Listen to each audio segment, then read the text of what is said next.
14 जून 2025 को केरल में British royal navy का F-35B फाइटर जेट इमरजेंसी में लैंड हुआ, लेकिन 19 दिन बाद भी उसे ठीक नहीं किया जा सका। अब इसे टुकड़ों में काटकर C-17 कार्गो से वापस ले जाया जाएगा। क्या ये दुनिया के सबसे एडवांस फाइटर की बेइज्जती नहीं है? देखिए पूरी खबर, भारत की भूमिका, जेट की खराबी और क्यों ये घटना वैश्विक मिलिट्री टेक्नोलॉजी के लिए बड़ा सबक है। दुनिया का सबसे एडवांस, सबसे महंगा और स्टील्थ टेक्नोलॉजी से लैस फाइटर जेट अब भारत की धरती पर टुकड़े टुकड़े कर वापस भेजा जाएगा। जी हाँ, हम बात कर रहे हैं AF-35B फाइटर जेट की, जिसको दुनिया की सबसे घातक फाइटिंग मशीन माना जाता है। लेकिन आज वो जेट तिरुवनंतपुरम एयरपोर्ट पर एक शोपीस बन चुका है। 14 जून 2025 को केरल के तिरुवनंतपुरम इंटरनेशनल एयरपोर्ट पर एक ब्रिटिश F-35B फाइटर जेट को इमरजेंसी लैंडिंग करनी पड़ी। वजह थी खराब मौसम और फ्यूल की कमी। भारतीय वायुसेना ने सहयोग किया, सुरक्षित लैंडिंग हुई, लेकिन असली कहानी तो इसके बाद शुरू हुई।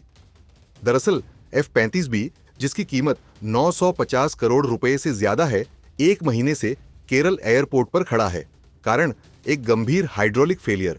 कई बार इसे ठीक करने की कोशिश की गई, ब्रिटिश रॉयल नेवी की टीम भी लगी, लेकिन नतीजा शून्य। यह लड़ाकू विमान, जो युद्ध क्षेत्र में दुश्मनों के छक्के छुड़ाने के लिए बनाया गया था, अब खुद असहाय खड़ा है।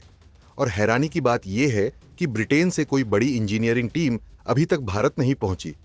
अब खबर यह आ रही है कि इसे टुकड़े टुकड़े करके वापस ब्रिटेन भेजा जाएगा।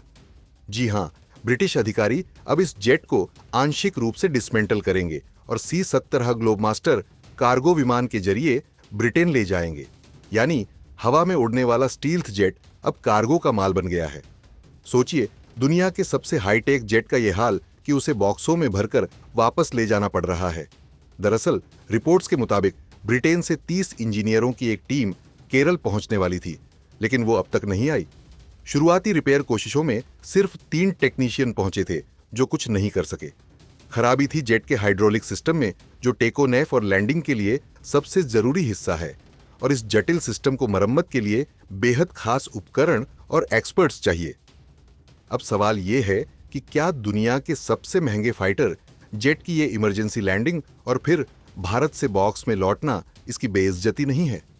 दरअसल जिस जेट को दुनिया की सबसे एडवांस वॉर मशीन कहा जाता है, उसका इस तरह ग्राउंडेड हो जाना और उसे उड़ा तक न पाना, ये उस टेक्नोलॉजी पर भी सवाल खड़े करता है जिस पर अमेरिका और सहयोगी देश गर्व करते हैं। इसे ऐसे समझिए कि फेरारी को सड़क पर छोड़ देना पड़े और उसे ट्रक में भरकर वापस ले जाना पड़े, तो क्या वो फेरारी की तारीफ होगी या शर्मिंदगी? जहां ब्रिटेन इस मसले को अब तक सुलझा नहीं पाया, वहीं भारत की भूमिका बेहद प्रोफेशनल रही। एयर ट्रैफिक कंट्रोल से लेकर फ्यूल सप्लाई और सुरक्षा तक भारतीय एजेंसियों ने पूरा समर्थन दिया। CISF द्वारा जेट को हाई सिक्योरिटी में बे 4 में पार्क किया गया। एयर इंडिया ने मॉनसून में जेट को हैंगर में शिफ्ट करने की पेशकश भी की, जिसे शुरू में ठुकरा दिया गया, लेकिन बाद में ब्रिटिश नौसेना को मानना ही पड़ा।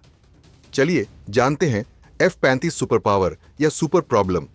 दरअसल F-35 प्रोग्राम पहले से ही विवादों में रहा है। अमेरिका, ब्रिटेन, इजराइल जैसे देश इसे इस्तेमाल करते हैं, लेकिन इसके टेक्निकल फेलियर, भारी मेंटेनेंस लागत और टाइम टू टाइम ग्राउंडिंग की घटनाएं इसकी छवि को धूमिल कर रही हैं। और अब भारत में इसका ये हाल इसने दुनिया भर के मिलिट्री एक्सपर्ट्स को सोचने पर मजबूर कर दिया है कि क्या ये वाकई अजेय फाइटर है। खैर, इस घटना ने कई चीजें उजागर की हैं। टेक्नोलॉजी पर जरूरत से ज्यादा निर्भरता, फील्ड में सपोर्ट सिस्टम की अहमियत और सबसे जरूरी बात, सबसे महंगी चीज हमेशा सबसे भरोसेमंद नहीं होती। F-35 की यह खबर एक चेतावनी भी है कि चाहे टेक्नोलॉजी कितनी भी एडवांस हो, उसकी असली परीक्षा जमीनी हालात में होती है, और इस बार वो परीक्षा में फेल हो गया।